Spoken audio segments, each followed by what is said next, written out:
ఈరోజు పిఆర్పి అలాగే మనుగడ సాగించి అంటే టీడీపీకి ప్రత్యామ్నాయంగా అదే పార్టీ ఉండేది. అయితే ఆ సందర్భంలో కాంగ్రెస్ పార్టీలకు విలీనం కావాల్సిన అంత అవసరం ఎందుకు వచ్చింది, దారి తీసిన పరిణామాలు ఏమంటారు అప్పుడు? అదే మీరు చెప్పారు, అదే సీరియస్గా ఆలోచన చేసింటే, యాజ్ ఎ పొలిటీషియన్గా సీరియస్గా ఆలోచన చేసింటే పిఆర్పి పార్టీ రన్ అయ్యేది. సీరియస్నెస్ లేదు కాబట్టి ఆ రోజు ఉండే సిచ్యువేషన్ కాంగ్రెస్ పార్టీ రూలింగ్లో ఉంది. తెలుగుదేశం పార్టీ అనే ఇది రీజనల్ పార్టీ. ఇక్కడ అక్కడికి వెళ్తే కనీసం మినిస్టర్ ఆ రేంజ్లోనే పోగలుగుతాడు. ఇక్కడికి వస్తే సెకండ్ లీడర్గా ఉండలేడు. సో ఆ విధంగా థింక్ చేసి కాంగ్రెస్ పార్టీలోకి వెళ్ళడం జరిగింది. మినిస్టర్ కాగలిగినాడు.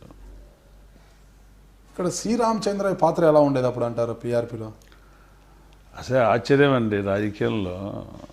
శ్రీరామచంద్ర పార్టీలో జాయిన్ అవుతున్నప్పుడు చిరంజీవి గారు నాకే ఫోన్ చేసి, అది ప్రొద్దుటూరు రమణారెడ్డి ద్వారా జాయిన్ అవుతున్నాడు, మీరు ఎటువంటి పరిస్థితుల్లో రమణారెడ్డి గారికి ఫోన్ చేసి చెప్పండి శ్రీరామచంద్రయ్య గారిని చేర్చుకోవద్దు అని చెప్పిన వ్యక్తి. సరే, అది మేము కమ్యూనికేట్ చేసేసరికి పార్టీలో జాయిన్ అయ్యాడు. ఇదైపోయింది. ఇంకా ఎప్పుడైతే శ్రీరామచంద్రయ్య గారు చిరంజీవి గారికి దగ్గర ఇంపార్టెన్స్ ఎంతసేపు అండి వెరీ ఈజీగా వస్తుందండి. ఎందుకంటే సామాజిక వర్గం ఒకటి, రెండోది అంత అందంగా మాట్లాడలేం. రామచంద్రయ్య గారు అంత అందంగా మాట్లాడతారు. ఎవరి స్టైల్ ఆఫ్ ఫంక్షనింగ్ వాళ్ళకు ఉంటుంది కదా. ఒకరికి కోపం ఉంటుంది, ఒకరికి ప్రేమ ఉంటుంది, ఒకరికి నవ్వుతూ ఎదుటివని వెన్నుపోటు పొడిచే శక్తి సామర్థ్యాలు ఉంటాయి. ఒకరు నవ్వకుండానే అన్ని కార్యక్రమాలు చేసుకునే పోయే పరిస్థితులు ఉంటాయి. వెన్నుపోటు రాజకీయాలు తెలుసు అంట. అలాని కాదండి, not that is a bad person. అంటే నేను సిచ్యువేషన్ చెప్తున్నా. వాక్చాతుర్యం ఉన్న వ్యక్తి ప్రత్యక్ష రాజకీయాలు ఒకసారి కూడా గెలవకపోయారు ఆయన.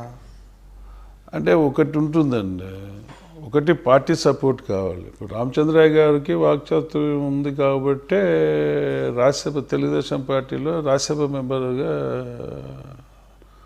ఒక వెలుగు వెలిగగలిగాడు. ఆ వెలుగు అయిపోయిన తర్వాత ఇంకా నెక్స్ట్ చంద్రబాబు నాయుడు దగ్గర ఏముంటుంది, జనరల్గా ఎవరైనా ఆయన స్థానంలో నేను స్థానంలో నేనున్నా ఈరోజు నాకు కూడా సేమ్ క్వశ్చన్ నాకు కూడా అప్లై అవుతుంది కదా.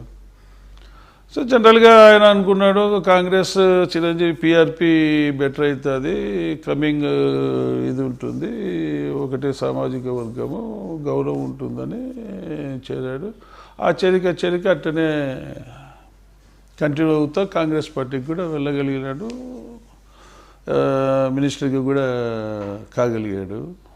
పిఆర్పి కాంగ్రెస్లో విలీనమైనప్పుడు మీరు పిఆర్పిలో ఉన్నారా?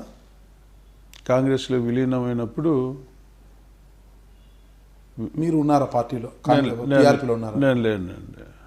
అప్పటికే బయటకు వచ్చేసారు? నేను అప్పటికే బయటకు వచ్చేసాను. అంటే అప్పుడు బయటకు వచ్చి అంటే మీరు మామూలుగా రిజర్వ్డ్ ఉన్నారా ఏదైనా పార్టీ? అంటే ఇంకా అప్పుడు ఏ పార్టీ లేదు కదా, స్టాండ్ స్టిల్గా ఉన్నాము. అంటే కాంగ్రెస్ పార్టీలో పిఆర్పి విలీనమైన తర్వాత శ్రీరామచంద్ర కానీ గంటా శ్రీనివాస కానీ మంత్రి పదవులు వచ్చాయి. అవును. అంటే అప్పుడు మీరు పిఆర్పిలోనే కొనసాగి ఉండింటే విలీనం తర్వాత మీకు మంత్రి పదవి వచ్చేదేమో కదా. మేము ఆశించలే. ఎందుకంటే కిరణ్ కుమార్ రెడ్డి గారు ముఖ్యమంత్రి అయితే ఫస్ట్ ఫోన్ కాల్ నాకే వచ్చింది. అక్కడ చిరంజీవిని విభేదించి అతని పద్ధతి నచ్చక వచ్చారా, లేదంటే మీరు ఇమడలేకపోయారా పార్టీలో? అంటే లాంగ్ రన్ కాదండి. ఇప్పుడు మేము చూసుకోవాల్సింది